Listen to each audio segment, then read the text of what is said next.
touche beaucoup. J'ai réuni autour de cette table toutes les personnes disponibles que j'aime le plus et qui vont m'aider à passer ce cap que certains disent difficile. Je vous dirai plus tard si elles avaient tort ou raison. Cela fait 10 ans maintenant que nous n'avions pas fait la fête. J'entends par là avec une organisation le Comte Barreau, parce qu'il y en a eu d'autres des fêtes. Mais surtout le Comte. Il y a 10 ans, en effet, nous nous étions réunis, du moins certains d'entre vous, autour d'une bonne table sur Paris pour fêter les 60 ans de Philippe. Une surprise qui lui avait fait très plaisir, si mes souvenirs sont bons, parce que certaines étaient venues de loin. Aujourd'hui, vacances aidant, tout le monde ne s'est pas trouvé libre pour fêter mon anniversaire à la Breda le 30 et j'ai donc organisé 2 petites réunions.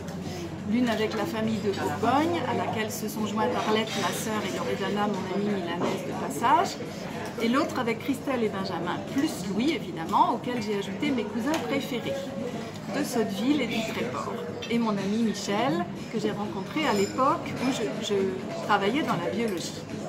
Alors, si vous ouvrez votre menu, là vous avez le droit, vous verrez que je suis née dans cette époque préhistorique où la photo n'existait qu'en noir et blanc. Une époque aussi où l'on était beaucoup plus économe avec la pellicule, celle où il fallait changer de rouleau après 12, 24 ou 36 photos. Celle aussi où la télévision n'existait pas. Incroyable mais vrai. Où l'on écoutait la TSF. Et oui, la radio s'appelait ainsi alors. Ma sœur et moi, dans le lit de mes parents, chaque samedi soir, on écoutait les maîtres du mystère, nous serrant bien fort contre eux quand l'intrigue devenait trop effrayante. Côté comique, nous n'avions pas Florence Foresti, ni Laurent Gérard, ni Jamel Debbouze, mais Raymond Devos, Fernand Reynaud ou Robert Lamoureux. Donc là, j'avais prévu d'écouter des petits trucs sur YouTube, mais c'était mieux avant. C'était aussi l'époque où moi et ma sœur, nous prenions notre bain dans l'évier de la cuisine, car nous n'avions, tout comme beaucoup d'entre vous, pas de salle de bain sur Paris où mes parents habitaient. Il y avait juste un petit lavabo dans la chambre de nos parents. Non, écoute, maman avait un évier qui était un peu grand, et comme on était 1 an jusqu'à 2-3 ans, quoi, oui, voilà, on prenait le bain dans l'évier de la...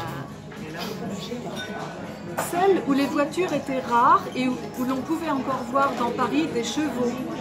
Entre autres, le fiacre des 20 postillons, l'ancêtre de Nicolas, qui se faisait livrer en face de l'appartement où nous habitions dans le 12e arrondissement, au coin de la place de la Nation. Celle où le café moulu n'existait que grâce à l'huile de coude qu'on dépensait pour tourner la manivelle du moulin mécanique. Bah, je vous lirai la suite plus tard. Ah bon, bah alors je continue alors. Celle bien sûr où les aliments étaient gardés dans des glacières. Alors c'était sous les fenêtres des appartements parisiens, dans les cours, il y avait des petits trucs qui ressortaient et on allait chercher les pains de glace pour mettre dedans. Celle où les parents donnaient à boire aux enfants, dont j'étais, et Philippe a connu ça aussi, et vous sûrement aussi, de l'huile de foie de morue pour les fortifier. Je me souviens encore de son goût détestable. Alors parallèlement, je vais vous faire rire, je me souviens aussi du sirop de Fénergan, une benzodiazépine quand même, que le médecin m'avait prescrit, je ne sais trop pourquoi, à l'époque, le soir avant d'aller dormir. Je prenais devant mes parents la cuillère dosée prescrite par le médecin et sitôt leur dos tourné, j'en prenais une bonne rasade car c'était très sucré. Tu devais bien dormir. Alors je devais bien dormir. Alors c'était aussi l'époque où l'on pouvait faire affûter ses couteaux ou ses ciseaux grâce au rémouleur qui criait à qui voulait l'entendre « Couteau, ciseaux !» tout en annonçant un prix en francs défiant toute concurrence. Dans le même registre, on pouvait aussi faire changer un carreau cassé grâce au vitrier. Mais non, c'est en 1949, c'était comme ça Paris, hein, je vous assure. On voyait les chevaux dans la rue. Toi, tu te rappelles quand tu étais petite d'avoir vu les Ah bah tout ça, je me rappelle. Oui, oui, tout ça, je m'en souviens. Non, bah, enfin, oui, même jusqu'à peut-être 10 ans, je me rappelle de ça. Oui. C'était l'époque où les dames pouvaient faire remmailler leurs bas. parce qu'on n'avait pas de collants.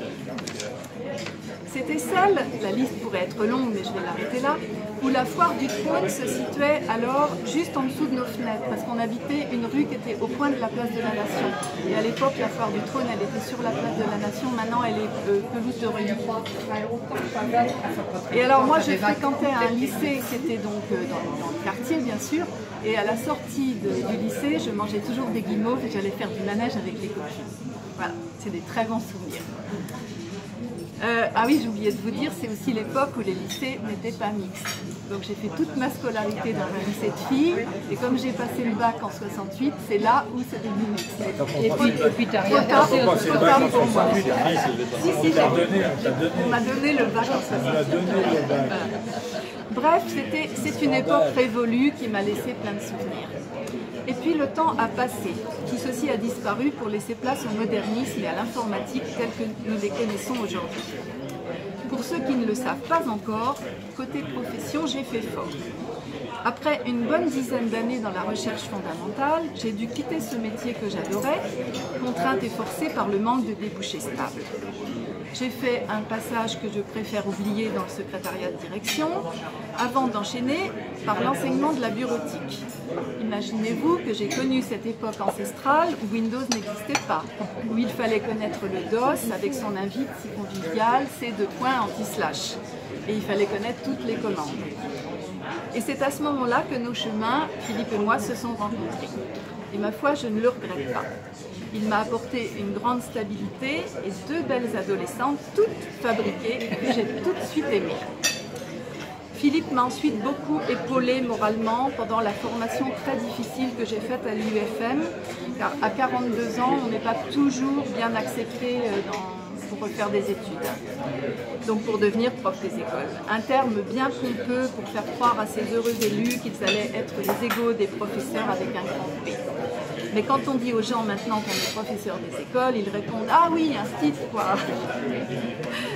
Alors j'ai exercé ce métier avec beaucoup de plaisir pendant 18 ans, ce qui m'a permis de m'occuper de l'éducation de jeunes enfants, ce qui était mon souhait. Et je me suis rendu compte a posteriori que le dénominateur commun de presque tous mes métiers était l'enseignement. Parce que j'ai enseigné en fac, j'ai enseigné l'informatique et j'ai enseigné au lycée. Et puis les années passant, Laetitia a rencontré Benjamin et le petit Louis est arrivé peu de temps après pour notre plus grand bonheur. J'ai aujourd'hui une très grande pensée pour Laetitia, je pense à elle chaque jour et je lui dédie ce moment en votre compagnie. Et maintenant, je vous laisse profiter de ce repas qui, j'espère, enchantera vos papilles. On est là pour ça. Bon appétit à tous. C'était un peu long. C'est que tous les 10 ans. Ouais, mais 70, c'est pas jeune.